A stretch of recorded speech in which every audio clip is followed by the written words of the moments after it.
Alright mga katrops, welcome back to our channels. And ngayon meron tayong bibisitahing bahay. Dito lang to sa Lethbridge, Alberta. At imimit natin yung dalawang famous na realtors dito sa Lethbridge, Alberta.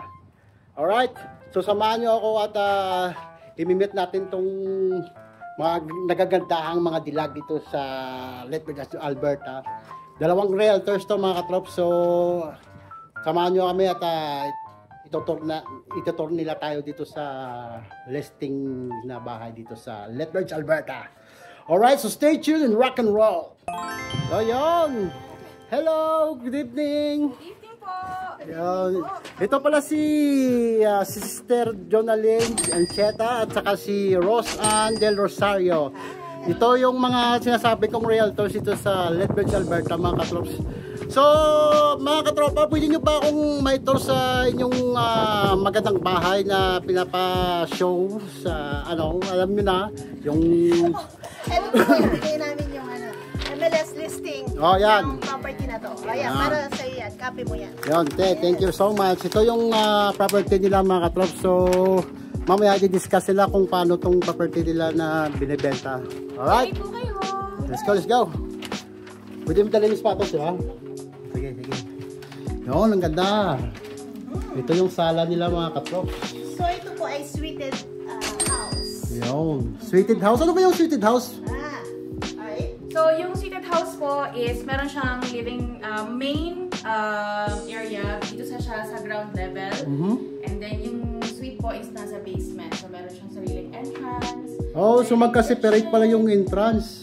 Oh, ang ganda nito Ito yung kitchen, itong ground level, dining area, living room. Tapos dito po tayo sa may bedroom. Saglit lang. Alam kong nakatira dito Pilipino eh. Alam mo bakit? Meron silang rice cooker eh. Ayan o. Alam mo kasi pag Pilipino, di ba? Rice is right. Ang galing. So mga katropa, ito yung binibenta nilang properties. Tingnan nyo naman gano'ng kalawak to. Yun, ganda. Ganda. So let's go.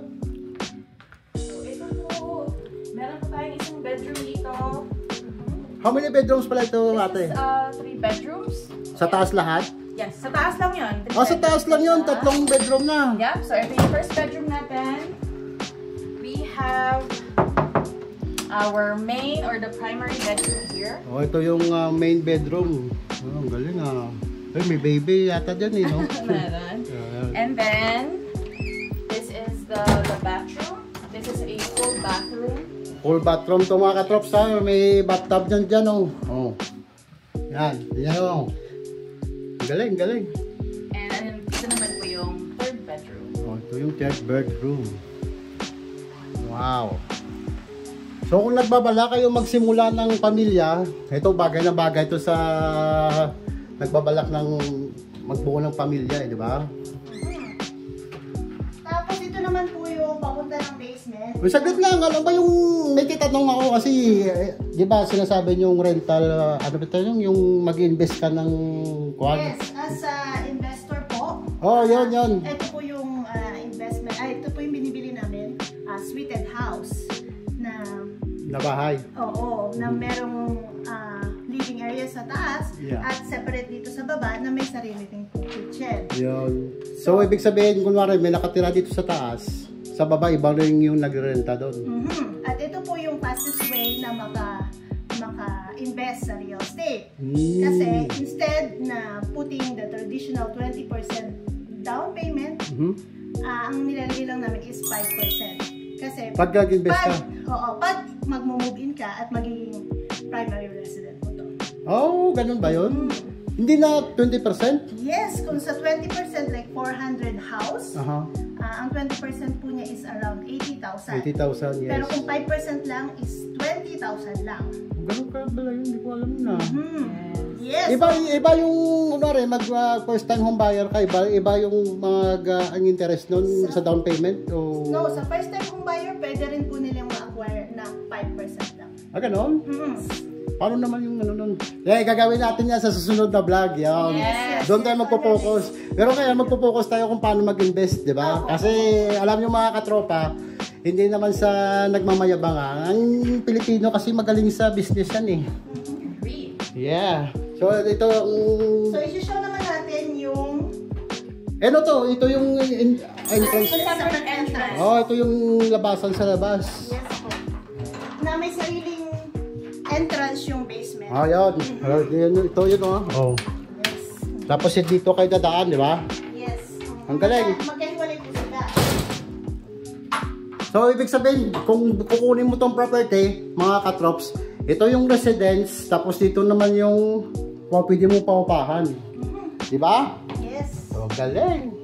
Sino nakaisip nun? Ito po yung laundry area na common na pwedeng dito rin maglalaba yung nasa taas at dito rin maglalaba yung nasa baba. Oh. So, itong basement na to, may sarili silang kitchen. Ay, ito yung ginahanap talaga ng mga Pilipino eh. May living area at may dalawang Yes. Oh! Ang galing no? Isipin nyo mga katrops, sa ilalim ng basement, meron ka ng kusina. May kainan na rin, di ba? Tapos nandito yung bedroom. Yeah. Occupied siya ngayon kasi may tenant po tayo. Oh, okay. So if you're gonna buy this property, you can also pwede nyo nakuhanin yung tenant nito. So income generating na talaga siya. Ang galing! Kita mo? Yes. So, ibig sabihin niya, kung nakatira yung renter dito, mapapunta rin yung renter sa inyo. So, ano pa hinihintay yung mga katos? Bilhin na itong mga, yung ano na to, kasi ano to eh, business na eh. Nagtumira na, may business ka pa, di ba? Oo. Ang galing. Yeah, at 60% ng mortgage is mapipay off ng rental. Ng rental. Oh. So, yun ang napakagandang ano. So, isipin nyo mga katrops ha, 60% ng binabayaran nyo, ang bumabayad ay yung renter. Saan ka pa makakita ng ganun? So, kung gusto yung kwartong napakagandang property na to, kontakin nyo to si RA, saka si Jonalyn Ancheta. Ano nga yung ano nyo? Proactive? Yes, Proactive ba? I'm a member of the proactive team. Yung proactive na realtors ba? Diba? Hindi siya real estate. Real estate. Proactive real estate. Don't worry kasi ipa-flash ko yan sa screen ko mamaya yung kung ano yung realtors na sinasabi nila, di ba? Yan. But if you have any other question po, yun nga, you can also send us private message. You can visit our page and call Jonalyn. Her number is 403 403 797 797 4872. 4872. Yung site eh? ang sa akin po is 587-821-1925. Yon. Tandaan nyo na mga katropa, kung naghahanap kayo ng property na gusto nyong, alam nyo na, mayroon kayong investment, ito maganda itong magsimula. Oh. Magkano naman itong property na to? It's price 445,000 Canadian dollar mga katrops. Ang down payment? For this one is 5%. 5% lang. First time home buyer pwede, di ba? Yes, at saka mga investor din. Yun. But they have to move in. Oh, but you have to move in. Yun. May tanong ako, paano naman kung ay isa kang temporary foreign worker o international students, pwede ka bang bumili ng property dito sa Canada o alam mo yun? Yes po, pwede po silang bumili ng property dito sa Canada. But kailangan yung work permit or yung temporary visa nila dito is valid ng 6 months or more. Yun. Yes. So pwede nilang gawin, mag-live sa upstairs and Parentahin rent yun. the basement so may makakatulong sa kanila. Kita mo, gano'ng kagaling yun. Yes. Saan ka pa nakaisip? Ang galing mo talaga mag-isip. But there's more. Oh, Yeah, kasi yung mga multi-family homes, they can also put a down payment of 5% as well. So yung multi-family homes, those are the 4-plex, yeah. 4-unit na pababa, 4-plex, triplex, and duplex. Yun. Pwede rin po silang mag-put down ng 5% only instead of 20%. Ang galing, galing. Alam nyo ba yung ano, yung tawag ito, yung first time home buyer na babayaran doon ng gobyerno? Meron kasi nagtatanong sa akin na gano'n eh, na first time home buyer ka. Yung government daw yung magda-down ng, ano, may idea ba kayo doon? That's way.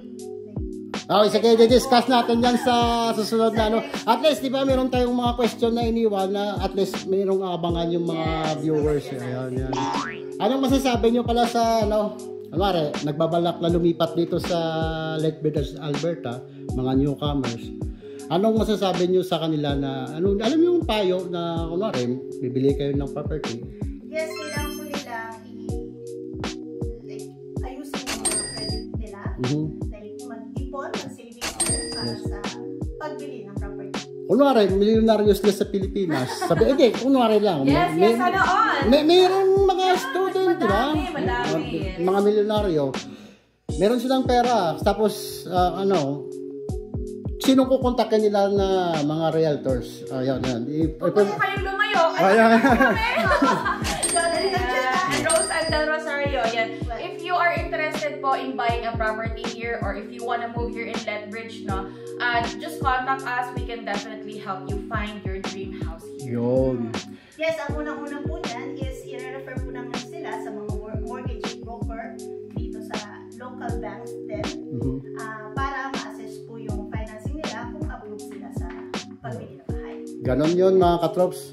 So kung nagbabalak talaga kayo na lumipat dito sa Lethbridge, Alberta, ito re-recommend ko na to sa inyo. Si Jonalyn Ancheta at si Rose Del Rosario ng, ano nga yun? Proactive Real estate. Yan. So, nandito na siguro baka meron kayong gustong batiin. Batiin nyo na kasi, Pinatati namin yung lahat ng mga naging clients namin before. Salamat po sa mga trust ninyo sa amin. Yan. Yes. Saka shoutout nyo yung mga taga Lethbridge na alam nyo yung sumusuporta sa bawat isa, di ba? You can follow us on our page. Makita nyo po doon yung aming mga ginagawa para sa mga client namin, yung mga servisyo namin. Especially yung our possession day. Yun. Sobrang happy talaga ng aming mga clients. Yes. Gagawa kami ng possession. Galing. At don't worry mga katrops kasi yung page nila at name ng realtors nila, ilalagay ko dyan sa screen para alam nyo rin yung kung ano sila, di ba? May tanong ako ulit. Yes. Anong pinagkaiba ng realtor saka mortgage broker? Yung mortgage broker po is para po sa financing. Yan. Kung ma-approve po, magdidepende po tayo sa ma-approval kung ano po yung ma-approve sa inyo. Yan. Ito po yung thumbs up para po na mag-go signal para po makahanap po tayo ng bahay. Yeah. And yung mga realtors naman po, like us, kami naman po yung tutulong sa inyo about sa mga contracts nyo, pag-submit ng offer sa sellers, and kami na rin po ang bahala sa mga closing. Galing. Sa possession. Galing. So, ganon yun Huwag kayong malito. Yung realtors ay sila nag-gather ng mga documents, nagsushow ng bahay. Yung broker, yung sa financing. Huwag kayong malito mga katrops So, hanggang dito na lang siguro yung munting plug natin sa magandang bahay na to. May investment na, may bahay pa sa taas. So, ano pang hinihintay nyo? Bilhin nyo na to. Alright? So, stay tuned and rock and roll. Peace out. Yes. Thank you! Go. Thank you po mga ka-troops sa pag-invite sa amin at mabigyan kayo ng information, na opportunity na mabigyan kayo ng information at yung ating mga viewers. Yeah. So once again po, this is Rose and Del Rosario, And Jonalyn Ancheta your proactive realtors here in Lethbridge, Alberta. So stay tuned and rock and roll. Yeah!